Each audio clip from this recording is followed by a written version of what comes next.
The morning sky above Seoul turned black at exactly 10:47 a.m. Commander Sung-Ho Kim was drinking his third cup of coffee when the alerts started screaming across every screen in the United Defense Force headquarters.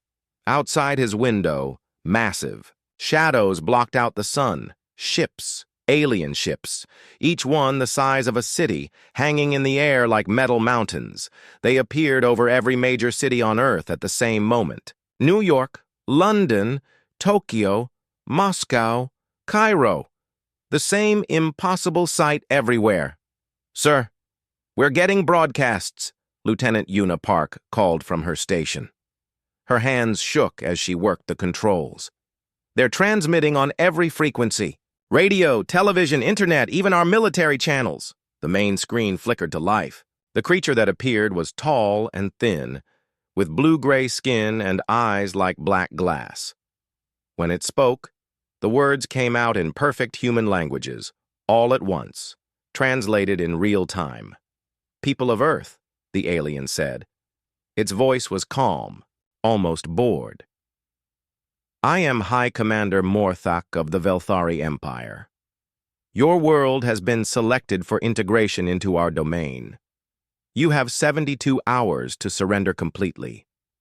Your governments will dissolve. Your military forces will disarm. Your people will accept Velthari rule." Commander Sung-Ho set down his coffee cup. His hand was steady. Around the room, dozens of officers stared at the screen in silence. "Resistance is pointless," Morthak continued. "We have conquered 437 worlds. None have succeeded in opposing us. Your primitive weapons cannot harm our ships. Your technology is centuries behind ours. Accept this truth, and your transition will be peaceful." The screen showed images of other worlds, cities that looked human, but weren't. Alien beings kneeling before Velthari soldiers, peaceful scenes of submission and order. "If you refuse," Morthak said, "we will demonstrate our power. One of your cities will be destroyed as an example. Then we will ask again. Choose wisely." The transmission ended. The room stayed quiet for a long moment. "Sir?" Una asked. "What are your orders?" Sung-Ho looked around at his people. These were Earth's best, soldiers who had trained their whole lives for war, even though they never expected to fight aliens. His eyes stopped on Captain Tae-min Lee, the pilot who had never lost a dogfight. On Admiral So-Young Choi, who had planned defenses against every possible Earth-based enemy. On Dr. Una Park, who built weapons that pushed the limits of human science. "Get me the president," Sung-Ho said, "and the Chinese premier, and every other world leader. We need to talk." 2 hours later, Sung-Ho sat in a video conference with the most powerful people on Earth. Presidents, prime ministers, generals, and kings all looked tired and scared. Some wanted to surrender immediately. Others demanded a fight they knew they couldn't win. "We can't fight them," the British Prime Minister said. "Look at those ships. Our missiles would bounce off like raindrops." "Maybe," said President Chen of the Pacific Federation, "but we don't know that for sure. We haven't tried." "Our satellites are scanning their ships," Dr. Una reported. "The outer hulls are definitely advanced, but they're not using any unknown physics. Just very good engineering." "That doesn't matter," the Russian premier said. "Even if we could hurt one ship, they have hundreds." Sung-Ho listened to them argue. Fear was spreading like a virus through the call. These were leaders used to being in control, and now they faced something beyond their understanding. "I've been thinking," Sung-Ho said quietly. The arguing stopped. "They gave us 72 hours. Why?" "To let us accept the inevitable," someone answered. "No," Sung-Ho said. "If they wanted to destroy us, they could have done it already. If they wanted to rule us by force, they could have started shooting. Instead, they're trying to make us surrender without a fight." Admiral So-Young nodded slowly. "They want us intact. They need us to choose submission." "Which means," Dr. Una added, "they prefer not to fight at all." Sung-ho stood up. Outside his window, the alien ship hung in the sky like a dark promise. They've conquered hundreds of worlds, but how many of those worlds actually fought back? The question hung in the air. No one had an answer. I think, Sung-ho said, they're used to dealing with civilizations that value survival over freedom. They expect us to do the math, count their ships, measure their weapons, and make the logical choice. Surrender, the Japanese Prime Minister said. Yes. But they don't understand something about humans. Sung-ho turned back to the camera.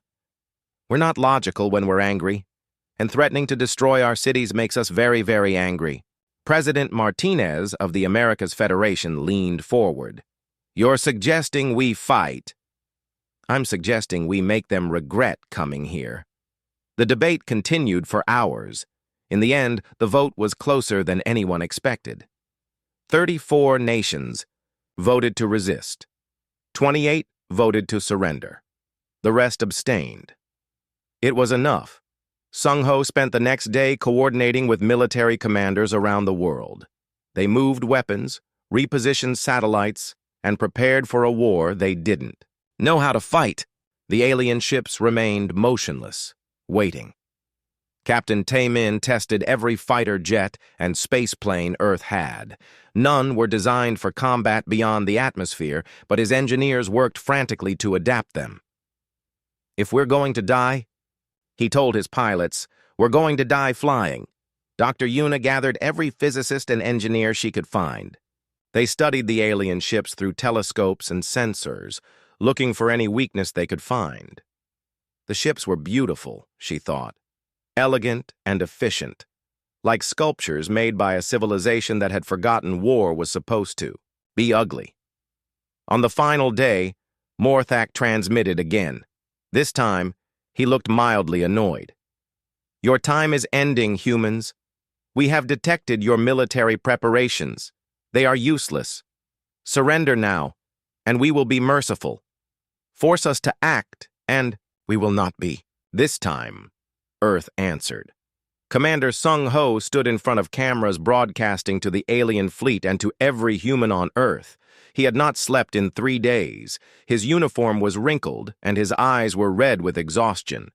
But his voice was steady. Hi, Commander Morthak, he said. We've considered your offer. Our answer is no. He paused, looking directly into the camera. You came here expecting sheep. You found wolves. Welcome to Earth. The transmission ended. Above the cities of Earth, the alien ships began to move. The first shots of the war were fired at 6:23 a.m. Earth time. The alien ship above Sydney dropped 3 silver objects that fell like deadly rain. Each one was the size of a car, moving faster than sound, aimed at the city center. Admiral So Young watched from the command center as the objects struck. The explosions were precise and clean, destroying 3 city blocks without touching anything else. No radiation, no fire spreading beyond the target zone. Surgical destruction designed to terrify, not to kill everyone. Casualty reports coming. In, Lieutenant Jinwoo called out. Approximately 2,000 dead.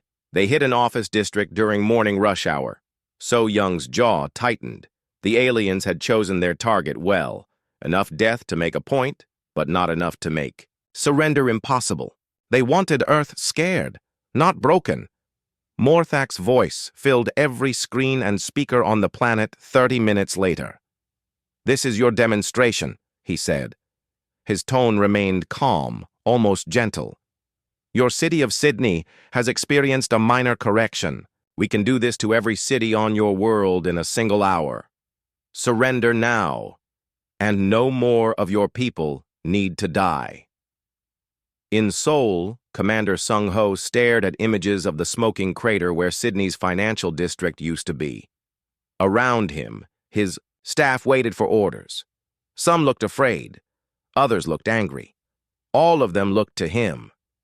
Sir, Captain Tae-min asked, do we respond?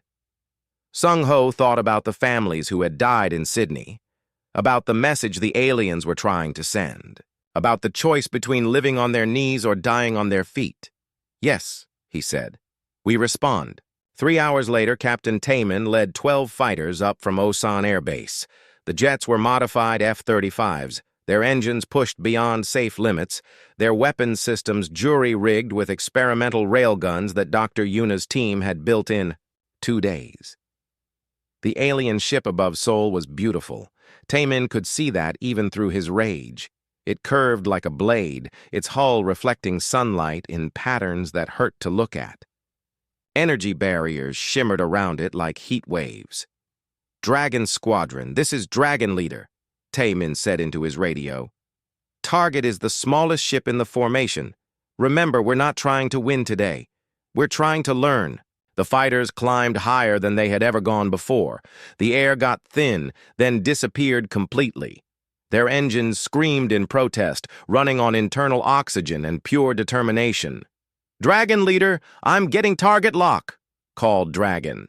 3.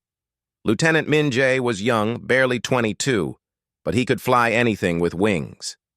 "All dragons, fire at will," Tae-min ordered. 12 railgun rounds struck the alien ship's shields. The barriers flashed bright blue, absorbing the impact. But for just a moment, Tae-min saw something impossible. The shields flickered. "Did you see that?" Dragon 7 asked. The shields went down for half a second. "I saw it," Tae-min said. His heart was racing. "All dragons, continuous fire. Hit the same spot." The fighters dove toward the alien ship, their guns blazing. More energy barriers appeared, layer after layer of protection, but each hit made them flicker a little longer. The aliens were strong, but they weren't invincible. The ship began to return fire. Beams of green light lanced out, tracking the human fighters with perfect accuracy. Dragon 9 disappeared in a flash of light. Dragon 5 spiraled down, his engine dead, his pilot unconscious. But the humans kept coming. "Dragon Leader, my guns are empty," Dragon 3 reported. "Then get closer," Tae-min said. "Ram the weak spot." "Sir, you heard me. Ram it." Lieutenant Min-jae didn't hesitate. His fighter shot forward like a bullet, aimed directly at the point where the shields flickered. Weakest. The alien ship tried to move, but it was too large, too slow. Min-jae's fighter struck the hull at 800 miles per hour. The explosion was small, barely visible from the ground. But it tore a hole in the alien ship's side, and atmosphere began streaming out in white clouds. The ship tilted, its graceful flight becoming a clumsy tumble. Emergency lights flashed along its hull as it fell toward the Han River. "Dragon Squadron, return to base," Tae-min ordered. His voice was hoarse. Mission accomplished. On the ground, Dr. Yuna was already organizing recovery teams. If they could reach the crashed ship before the aliens destroyed it, they might learn something valuable. She watched through binoculars as the massive vessel hit the water, sending up a tower of steam and spray. "Dr. Park," her assistant called. "The other alien ships are pulling back. They're moving to higher orbit." Yuna nodded. That made sense. The aliens had expected an easy demonstration of power. Instead, they had lost a ship to primitive human fighters. They would be more careful now, but they would also be confused. "Get me a science team to that crash site," she ordered. "Full hazmat protocols. I want everything we can salvage." High Commander Morthak stood on the bridge of his flagship, staring at the wreckage of the cruiser Velcaris floating in the human river. Around him, his officers tried to understand what had happened. "They used kinetic weapons," his tactical officer reported. "Crude railguns and a ramming attack. Nothing we haven't seen before." "Then how did they penetrate our shields?" Morthak asked. "The shields held, Commander. But they concentrated fire on a single point.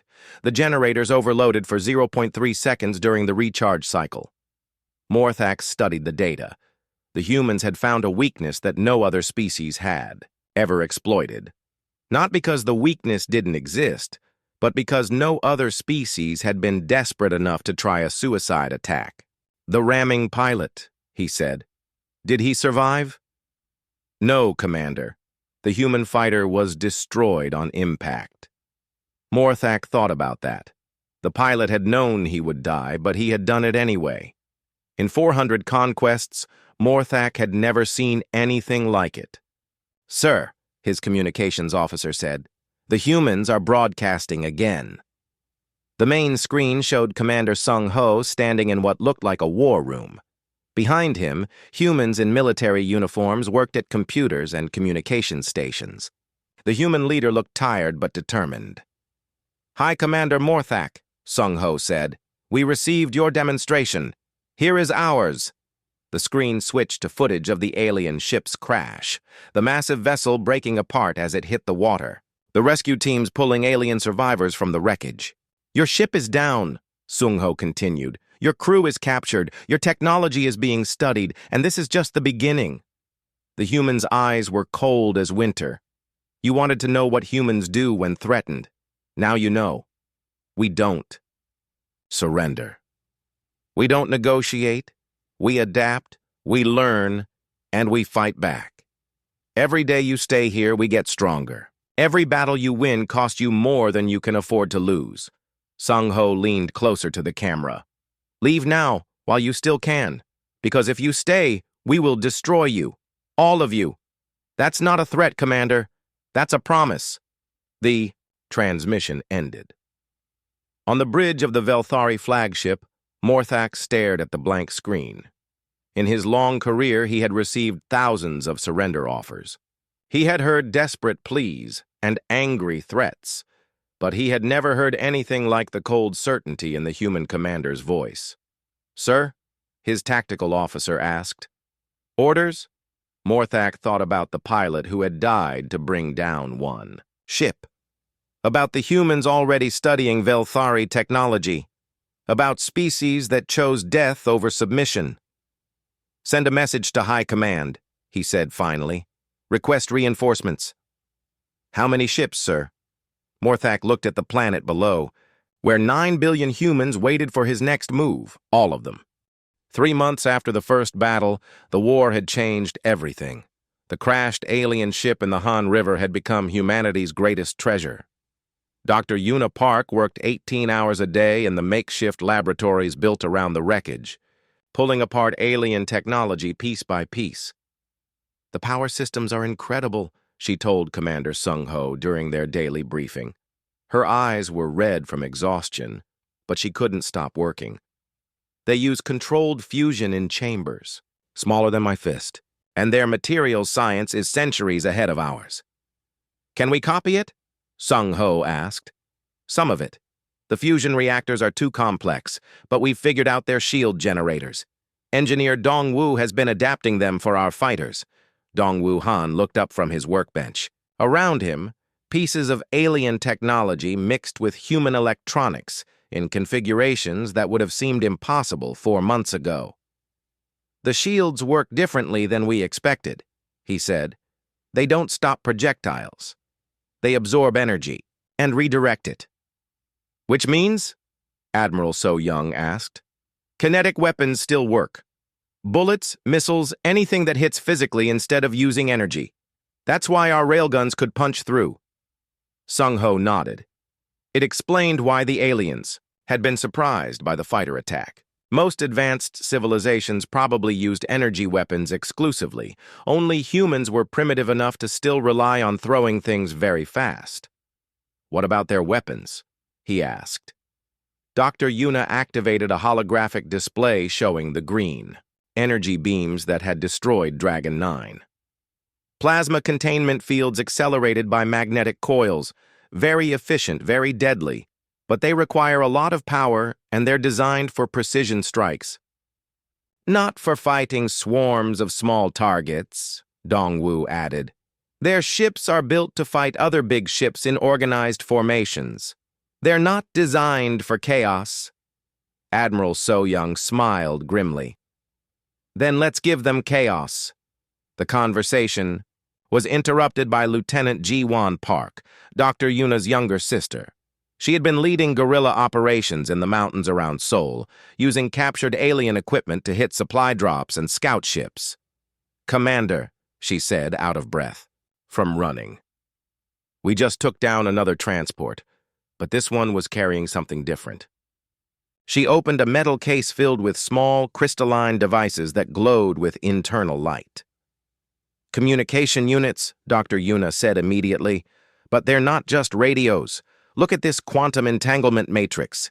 They're using instantaneous communication across any distance, which means, Sung-Ho realized, they're talking to their home base in real time. They're getting orders and sending reports. And if we can decode their transmissions, Admiral So-Young began, we can listen to everything they say, Ji-Won finished. My team has been monitoring their frequencies. They're worried, Commander, really worried. That evening, Sung-Ho met with General Hyunwoo Seo, who had been coordinating resistance cells around the world. The general's report painted a picture of a planet at war, but not the war the aliens had expected. They're having trouble in Africa, Hyunwoo said, pointing to a global map covered in red and green markers. The Sahara tribes are using traditional guerrilla tactics, but with captured alien weapons. The Velthari can't find them in the desert. What? About South America? Even better. The cartels have allied with the governments. Professional criminals using alien technology for asymmetric warfare. They're treating it like the world's most profitable drug war. Sung-Ho studied the map. Green markers showed human victories, red showed alien control. There was a lot more green than there had been a month ago. They're making the same mistake every invader makes, he said. They're trying to control territory instead of controlling people, and humans don't stay controlled. The real surprise came from an unexpected source. Dr. Yuna had been analyzing the psychological profiles of captured alien prisoners. What she found changed everything they thought they knew about their enemies. They're not warriors, she announced during a staff meeting. The Velthari Empire isn't a military civilization. They're administrators. Explain, Sung-Ho said. Look at their technology. Everything is designed for efficiency, not combat. Their ships are beautiful because they're built by a culture that values art and order. Their weapons are precise because they're used to surgical solutions to problems. Admiral, So-Young frowned, but they've conquered hundreds of worlds. Through intimidation and superior technology. They show up, demonstrate their power, and offer terms. Most species take the deal because fighting seems impossible. But humans don't think that way, Commander Sung-Ho said slowly. Exactly. We come from a death world. Earth has been trying to kill us for millions of years through ice ages, plagues, natural disasters, and each other. We've learned to fight impossible odds because giving up means extinction. Dr. Yuna activated another display, showing psychological profiles of various alien species. The Velthari client races are all from stable worlds. Planets with mild climates, few predators, abundant resources. They develop civilization through cooperation and trade, not warfare. When the Velthari arrived, surrender seemed logical. But Earth made us crazy, Ji-Won said with a dark smile. Exactly. We're the first species they've encountered that chooses war over peace, death over submission. They literally don't understand how to fight us because they've never had to fight anyone like us. The conversation was interrupted by an urgent alert. Captain Taemin's voice crackled over the intercom. All senior staff to the Situation Room. We have incoming. The Situation Room buzzed with activity as staff tracked multiple alien contacts approaching Earth's atmosphere. But these weren't the elegant ships they had seen before. These were angular, heavily armored vessels bristling with weapons. Velthari reinforcements, reported Lieutenant Min-Soo Jang from his sensor station. 47 ships, military configuration. They're not here to negotiate. Admiral So-Young studied the tactical display. They've learned from their mistakes. These ships are built for war. Good, Commander Sung-Ho said quietly. So are we. The past 3 months had transformed Earth's military. Human fighters now carried hybrid weapons that combined alien energy technology with human kinetic systems. Ground forces used captured alien armor and communications gear. Most importantly, human tactics had evolved. Wing Commander Taemin, Sung-Ho said. Execute Operation Hornet's Nest? Taman grinned. With pleasure, sir. The new alien fleet entered Earth's orbital space expecting to face the same primitive resistance they had heard about in the reports. Instead, they found a carefully prepared trap. Human fighters launched from hidden bases in the mountains, the ocean floor, and even from cargo containers floating in space. They didn't attack in neat formations like the Velthari expected. They swarmed like angry insects, striking from every direction at once. The aliens had superior ships and weapons, but humans had superior tactics and motivation. Every human pilot knew that surrender meant slavery. Every soldier understood that retreat meant extinction. They fought with the desperate creativity of a species that had learned survival on the hardest world in the galaxy. As the battle raged overhead, Dr. Yuna worked on her greatest project. Using technology from the crashed ship and resources stripped from captured transports, she was building something the aliens had never seen before. A human starship. It was ugly compared to Velthari designs. Brutal and functional, with heavy armor and weapons that could punch through any defense. But it was also something else. It was mobile. "Commander," she reported over the radio as explosions lit up the sky above Seoul. "Project Fenrir is ready for launch." Sung-ho looked up at the battle overhead. Human fighters were holding their own, but they were taking heavy casualties. The aliens were learning to adapt to human tactics. Time for humans to adapt again. Launch. "When ready, Dr. Park. Let's show them what happens when wolves grow fangs." High Commander Morthak watched the battle from his flagship's bridge, struggling to understand what he was seeing. The humans fought like no species he had ever encountered. They didn't retreat when overwhelmed. They didn't surrender when defeat seemed certain. They just kept coming, wave after wave, each attack more unpredictable than the last. "Sir," his tactical officer reported, "we're detecting a new launch from the planet's surface. Single vessel, unknown configuration." On the main screen, something rose from Earth's atmosphere. It was clearly built from Velthari technology, but wrong somehow. Too aggressive, too angular. It looked like a weapon that someone had taught to fly. "Open communications," Morthak ordered. The screen flickered, showing the interior of the human ship's bridge. Commander Sung-ho stood at the center, surrounded by a crew of humans working with calm efficiency. "High Commander," Sung-ho said, "thank you for the reinforcements. We've learned a lot from the ships you've given us." "Given you?" Morthak replied. "Every ship you lose becomes ours. Every battle teaches us something new. You're not fighting a war, Commander. You're running a school, and humans are very good students." Sung-ho's image smiled, but his eyes stayed cold. Class is in session. 6 months into the war, the impossible happened. Wing Commander Tae-min stood on the bridge of humanity's first captured alien battleship, watching Earth grow larger through the view screen as they descended from orbit. The ship's original name had been unpronounceable, so the crew had rechristened it Seoul's Revenge. "Damage report," Tae-min called to his engineering team.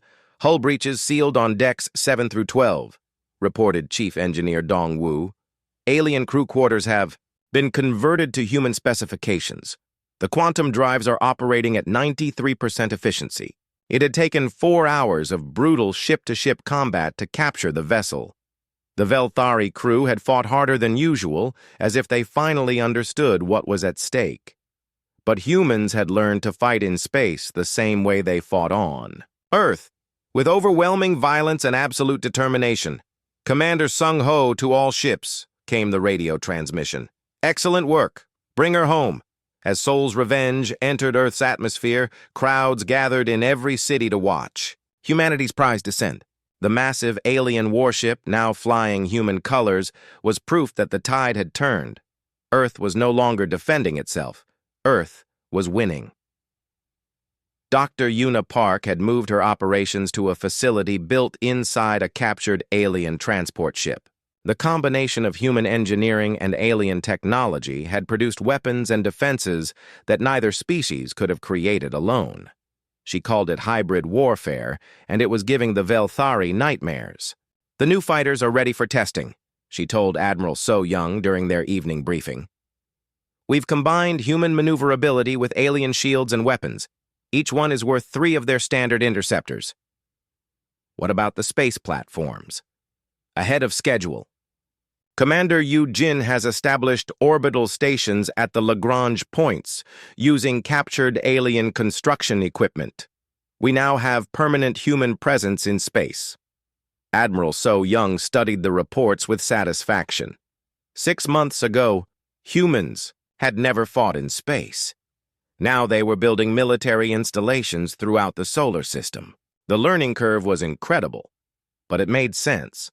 Humans had always been fast adapters. It was how they had survived on Earth.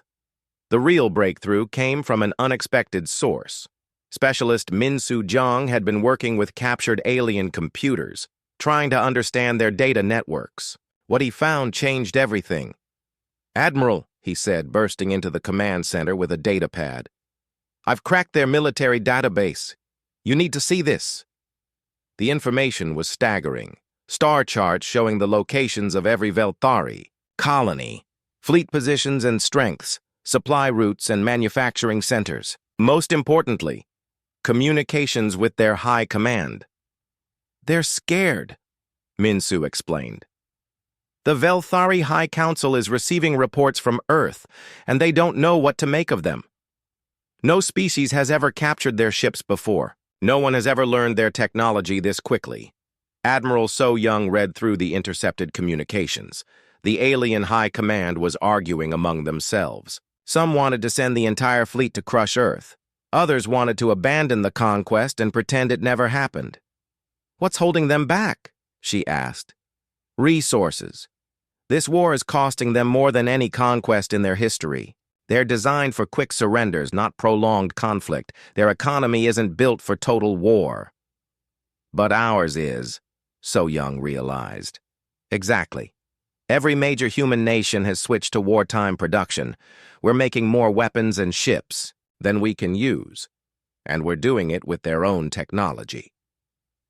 The next phase of the war began 3 days later. Commander Eunji Kim, daughter of Sung Ho, led the first human fleet beyond Earth's orbital space. 5 captured alien ships, 15 hybrid human-alien vessels, and 30 fighters launched from hidden bases on the moon. Their target was a Velthari supply depot in the asteroid belt. Intelligence suggested it was lightly defended, used mainly for refueling ships traveling to Earth. It would be humanity's first offensive operation beyond their home system. "All ships report ready," came the voice of Captain Jinwoo Park over the fleet communications. He commanded the converted transport ship Incheon Rising, now armed with human-designed weapons that could punch through any alien defense. "Remember," Yoonji broadcast to the entire fleet, "we're not just capturing supplies, we're sending a message. Earth is no longer trapped on one planet. The attack was swift and devastating. The Velthari defenders had expected at most a raid by human fighters. Instead, they faced a coordinated assault by a human fleet using alien technology and human tactics. The supply depot fell in less than an hour. But the real shock for the Velthari came afterward. Instead of simply destroying the facility, humans began converting it. Within days, human engineers were using the station's own equipment to build defenses and expand its capabilities. "We're not leaving," Yoonji transmitted to the fleeing alien ships. "This is ours now." High Commander Morthak received the news. Aboard his flagship, still orbiting Earth. Around him, his senior staff looked increasingly desperate. In 6 months, they had gone from expecting easy conquest to losing territory to the species they had come to dominate. "Sir," his intelligence officer reported, "the humans are establishing permanent bases in 3 star systems. They're not raiding anymore. They're expanding." "How is this possible?" Morthak demanded. 6 months ago, they had never left their planet. "They learn exponentially, sir. Every piece of our technology they capture makes them stronger. Every battle teaches them new tactics. and they're not fighting like any species we've encountered. Morthak studied the tactical displays showing human positions throughout local space. The red markers representing alien control were shrinking daily, replaced by blue markers showing human expansion. Explain. Other species fight to defend territory or resources. Humans fight to eliminate threats. They're not trying to win a war, sir. They're trying to ensure that we can never threaten them again. The intelligence officer paused, looking uncomfortable. Sir, there's something else. We've intercepted human communications. They're not calling this a war anymore. What are they calling it? Pest control. On Earth, Commander Sung-Ho stood in the rebuilt command center, watching real-time feeds from human operations across 3 star systems. The main display showed a 3-dimensional map of local space with human positions, marked in blue and alien positions in red.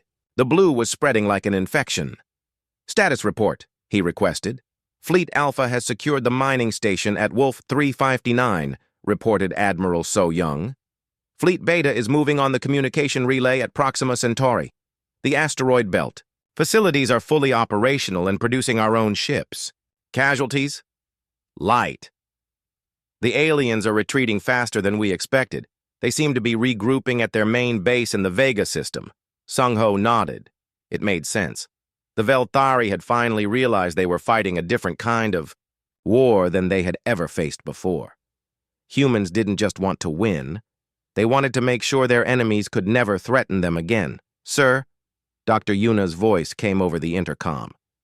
I have something you need to see. She appeared on the main screen from her laboratory, holding a device that looked like a crystalline flower. We've cracked their faster-than-light communication system, she announced. Not just listening to their transmissions. We can send our own. To where? Anywhere. Their entire network is based on quantum entanglement. We can reach every Velthari colony, every fleet, every command center. Sung-Ho thought about the implications. Instant communication across any distance. The ability to coordinate operations across multiple star systems. The power to send messages directly to the alien high command.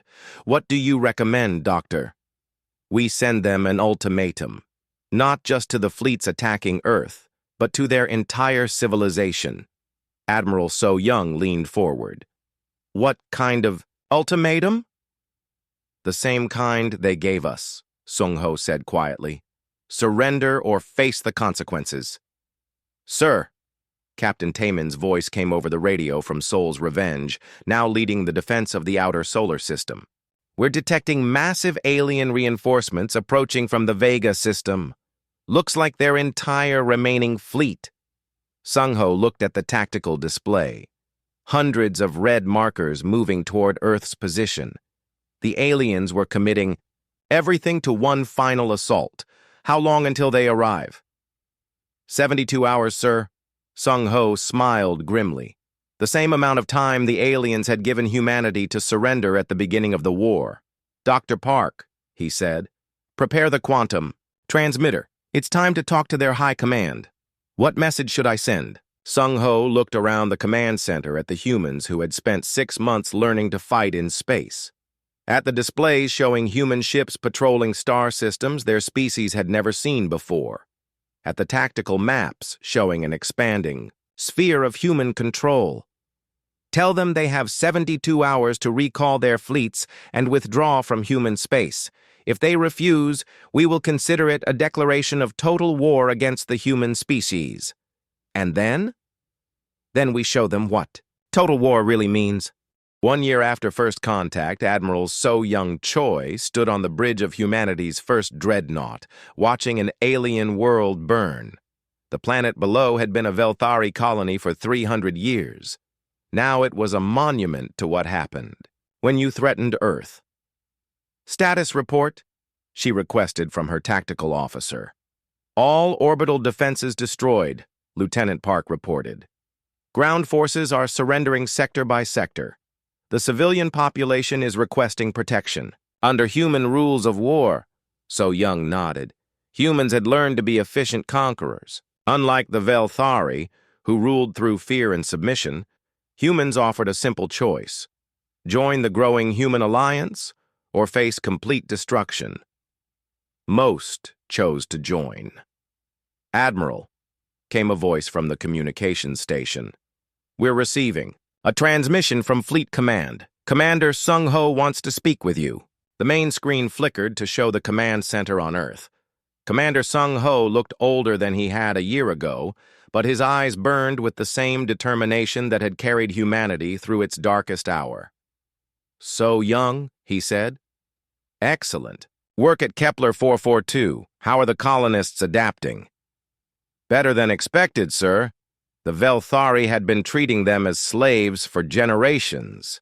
They see us as liberators. Good. We'll need allies for what comes next." So, Young frowned. In the past year, human fleets had captured 17 star systems and freed dozens of alien species from Velthari rule. The Empire was collapsing faster than anyone had predicted. What's our next target? The Velthari homeworld. The bridge fell silent. Even after a year of victories, the idea of attacking the heart of an interstellar empire seemed impossible. "Sir," So-Young said carefully, "that's 300 light-years from Earth. The logistics alone are already in place," Sung-Ho finished. "Captain Yunji has established supply bases along the route. Commander Jin Woo has been coordinating with liberated species to provide support.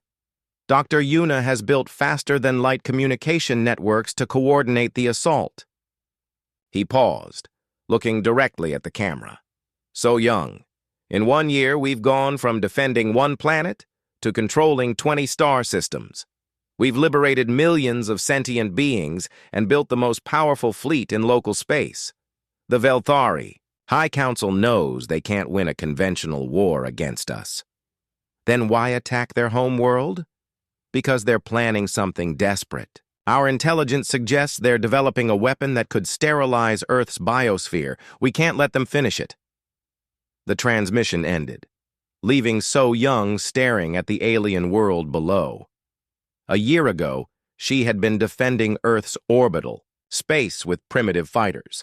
Now she commanded a fleet that could conquer star systems. Humans adapted fast, maybe too fast.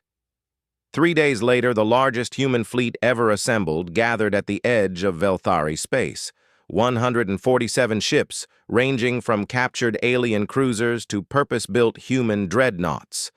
The flagship was Earth's Fury, a massive vessel that combined the best of human and alien technology. Captain Yunji Kim commanded the stealth frigates that would spearhead the assault.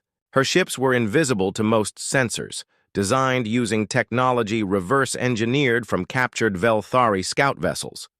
But where the alien ships were built for reconnaissance, human stealth ships were built for killing. All ships report. "Ready?" she transmitted to the fleet commander. Fleet Admiral Sung-Ho Kim had taken personal command of the operation. The man who had once commanded Earth's defenses now led humanity's expansion across the galaxy. He stood on the bridge of Earth's Fury, surrounded by officers who had learned to wage interstellar war in less than 12 months. "Begin final approach," he ordered. "Remember, this isn't a raid. This is the end of the war." The Velthari homeworld was beautiful. Blue oceans, white clouds, continents covered in cities that sparkled like jewels. It looked peaceful, which made what humanity was about to do feel strange. But peace was a luxury Earth couldn't afford while threats remained. "Enemy fleet detected," reported the sensor officer. 300 ships in defensive formation around the planet. Sung-Ho studied the tactical display. The Velthari had committed everything to defending their home world. It would be the largest space battle in galactic history. "All ships," he broadcast to the entire human fleet. "This is where it ends. 1 year ago, they came to Earth expecting easy conquest. Today, we finish what they started." The battle began with Yunji's stealth frigates striking the alien fleet's supply ships. Without warning, 12 Velthari vessels simply exploded as human torpedoes found their targets. The alien formation wavered as commanders tried to locate enemies they couldn't see. Then the main human fleet arrived. Earth's Fury led the charge, its massive railguns sending projectiles through alien shields like they were paper. Behind it came Admiral So-Young's Dreadnought Squadron, each ship carrying enough firepower to destroy a moon. Human fighters swarmed between the larger vessels, their hybrid weapons tearing through alien defenses. But the Velthari fought back with desperate courage. They knew that defeat meant the end of their empire, possibly their species. For the first time in the war, aliens fought with the same determination humans had shown defending Earth. "Damage report," Sung-Ho called as his ship shook under alien. "Fire. Forward shields at 60%, came the reply. "Hull breaches on decks 4 and 7, all weapon systems operational." Around them, the battle raged across thousands of kilometers of space. Ships exploded in brilliant flashes, their debris spreading in slow, deadly clouds. Both sides were taking heavy casualties, but humans had one advantage the aliens lacked. They were used to losing friends and continuing to fight. "Admiral," reported Commander Jin Woo from his psychological warfare ship. "We're receiving surrender offers from several alien vessels." "Terms?" "Full capitulation. They're requesting protection under human rules of war." Sung-Ho thought about it.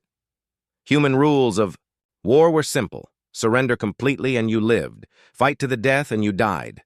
It was more mercy than the Velthari had ever offered their victims. Accepted. Direct surrendering ships to safe zones. The battle continued for 6 hours. When it ended, the Velthari home fleet was destroyed and human ships controlled the orbital space around their capital world. But the real target wasn't the planet. It was the space station orbiting on the far side of the system. "There," Dr. Yuna's voice came over the communications system from her science ship. "That's where they're building the planet killer." The station was massive, clearly designed for weapons research. As human boarding parties stormed its defenses, they found laboratories full of devices designed to sterilize entire worlds from orbit. The Velthari had been planning to turn Earth into a dead rock. "Commander," came a transmission from the boarding team leader. "You need to see this." The main screen showed the interior of the station's command center. Velthari scientists worked frantically at control panels, trying to activate their weapon before the humans could stop them. "Stop them," Sung-Ho ordered. "Sir," the team leader replied. "They're not trying to fire at Earth. They're trying to fire at their own planet." The implications hit everyone at once. The Velthari leadership would rather destroy their homeworld than let humans capture it. They were planning planetary suicide rather than surrender. "All teams, priority override," Sung-Ho broadcast. "Stop that weapon at all costs." Human soldiers fought their way through the station's corridors, racing against time. Behind them, Velthari defenders made desperate last stands, knowing that failure meant the death of their entire species. The weapon was stopped with seconds to spare. In the aftermath, as human forces secured the Velthari homeworld and its surrounding systems, the galaxy watched in shock. The species that had dominated local space for 1,000 years had been conquered by primitives from a single planet in less than 12 months. "Admiral," reported Captain Yoon-ji from her position in orbit, "we're receiving communications from across the galaxy. Dozens of species that were conquered by the Velthari want to meet with us." "What do they want?" "Protection. Alliance. Some are offering to join the Human Federation voluntarily." Sung-Ho looked at the tactical displays showing human control, spreading across multiple star systems. A year ago, humanity had been alone in the galaxy. Now they were the dominant power in local space, with dozens of alien species seeking their protection. "Sir," Dr. Yuna's voice came over the intercom. "I've been analyzing the Velthari archives. There's something you need to know about the galaxy." "What is it?" "The Velthari weren't the only threat out there. They were just the closest. There are worse things in deep space, Commander. Things that make the Velthari look peaceful," Sung-Ho thought about that as he watched human ships patrol the space around the former Velthari capital. Humanity had won its first interstellar war, but victory had brought new responsibilities. And new threats. "Dr. Park," he said finally, "begin preparations for deep space exploration. If there are other threats out there, we need to find them before they find us." "Yes, sir. Should I tell the fleet we're going home?" Sung-ho looked at the stars visible through the view screen.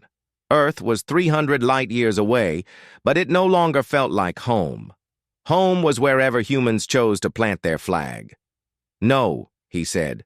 "We're not going home. We're expanding it."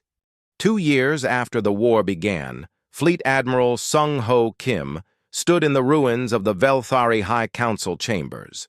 The massive hall had once echoed with the voices of alien leaders planning the conquest of hundreds of worlds. Now it served as the headquarters for humanity's expanding galactic government. "Final casualty reports, sir," reported Admiral So Young as she entered the chamber. Her uniform bore the insignia of the Human Galactic Navy, an organization that had grown from nothing to the most powerful military force in local space. "Our losses?" "Surprisingly light. Most Velthari forces surrendered once they realized resistance was hopeless. The civilian population has been cooperative." Sung-ho nodded, walking to the massive window that overlooked the Velthari capital, city. Below, alien civilians went about their daily lives under human protection. It was strange to see the former conquerors living peacefully under the rule of the species they had tried to enslave. And the other species? 47 different civilizations have requested membership in the Human Federation. They're offering technology, resources, and military support in exchange for protection. From what? So Young activated a holographic display showing the galaxy beyond human space. Red markers indicated hostile forces, yellow showed neutral territories, and green marked human allies. Deep space reconnaissance has identified at least 12 aggressive species that make the Velthari look peaceful. The hive mind of Andromeda, the machine collective of the Outer Rim, the devourer swarms from the galactic core. We solved one problem and discovered that the galaxy is full of monsters. Sung-ho studied the display. The green zones of human control looked pitifully small compared to the vast red areas marked as hostile territory. "How long before they notice us?" "Some already have. We've intercepted communications suggesting that several major powers are forming an alliance specifically to deal with the human problem." A new voice joined the conversation. Dr. Yuna Park entered the chamber, looking tired but satisfied. In 2 years, she had gone from studying crashed alien ships to directing the most advanced research organization in the galaxy. "The good news," she said, "is that we're ready for them. Human technology has advanced exponentially since we started, reverse engineering alien systems. We're not the primitive species that fought off the Velthari anymore." "Show me," Sung-ho requested. The holographic display changed to show schematics of human ships and weapons. The designs were sleek and deadly, combining the best aspects of dozens of different alien technologies with uniquely human innovations. "Quantum torpedoes that can punch through any known defense," Yuna explained. "Temporal manipulation fields that slow down enemy ships while accelerating our own. And this..." The display showed a massive space station bristling with weapons, a fortress world. "We've taken the concept of planetary defense and scaled it up. Each station can protect an entire star system and serve as a base for deep space. Operations. How many do we have?" 17 operational, with 50 more under construction. Every major system in human space will be protected within 5 years. Sung-ho was impressed, but also concerned. In 2 years, humanity had gone from a single-planet species to a galactic power. The transformation was unprecedented, but it came with costs. "What about Earth?" "Still the capital and primary manufacturing center," So Young replied. "But honestly, sir, Earth feels small now. Most humans born in the last 2 years have never seen their homeworld. They're citizens of the galaxy." Communication alert interrupted their conversation. Captain Yunji's image appeared on the main screen from her flagship at the edge of human space. "Admiral," she reported, "we have contact with an unknown fleet. 50 ships of unfamiliar design approaching from the direction of the Galactic core. Hostile? Unknown. They're broadcasting what appears to be a diplomatic message, but it's in a language our computers can't translate." Sung-ho exchanged glances with his senior staff. First contact with a new alien species was always dangerous, especially when that species had enough ships to threaten human territory. "Put me through to them," he ordered. The screen flickered, showing the bridge of an alien ship. The beings that appeared were unlike anything humans had encountered before. Tall and elegant, with crystalline skin that refracted light in beautiful patterns. But their eyes held an intelligence that seemed ancient and cold. "Greetings," the alien leader said in perfect English. "I am Overseer Zintar of the Hegemony of Evolved Minds. We have been observing your species with great interest. I am Fleet. Admiral Sung-ho Kim of the Human Federation," Sung-ho replied. "What brings you to our space?" "Curiosity, primarily, and concern. In 2 years, your species has eliminated a galactic power and absorbed dozens of client civilizations. This rapid expansion is unusual. The Velthari attacked us. We defended ourselves." Zintar's expression shifted in what might have been amusement. "Defended yourselves by conquering half the local spiral arm? An interesting definition of defense." Sung-ho kept his voice calm. "We believe in eliminating threats permanently. It's more efficient than fighting the same war multiple times." "Indeed. Which brings us to why we are here. The hegemony represents over 3,000 evolved species. We have maintained galactic peace for 50,000 years through careful management of primitive civilizations. And your species threatens that peace. You are too aggressive, too adaptable, too successful. Left unchecked, you will destabilize the entire galaxy." The alien's meaning was clear. This wasn't first contact. This was an ultimatum. "What do you propose?" Sung-ho asked. "Supervised containment. Your species will be allowed to retain your current territory, but expansion beyond your present borders will be prohibited. Hegemony observers will be stationed in your major systems to ensure compliance, and if we refuse," Zintar's crystalline features hardened, "then you will be pacified by force. The hegemony has resources you cannot imagine, Fleet Admiral. We have destroyed entire star clusters to maintain peace." The transmission ended, leaving the chamber in silence. Outside the window, Velthari, civilians continued their daily lives, unaware that their human protectors had just been threatened by a power that made the Velthari Empire look like children playing with toys. "Options?" Sung-ho asked his staff. "We could accept their terms," So-young suggested. "Consolidate our current territory and build up our defenses." "That's what the Velthari would have done," Dr. Yuna pointed out. "Accept limitations and hope. The problem goes away." "But we're not the Velthari," Sung-ho said quietly. "We're humans, and humans don't accept cages, no matter how large." He turned to face his senior staff, the people who had helped transform humanity from a planetary civilization to a galactic power in just 2 years. "Begin immediate preparations for Operation Deep Strike. I want every available ship, every alliance, fleet, every weapon we've built." "Sir," Admiral So-young said carefully, "we're talking about a war against a civilization that's existed for 50,000 years. They probably have technology we can't even comprehend." "Probably," Sung-ho agreed. "But they made the same mistake the Velthari made. They think humans can be intimidated." "What if they're right?" Dr. Yuna asked.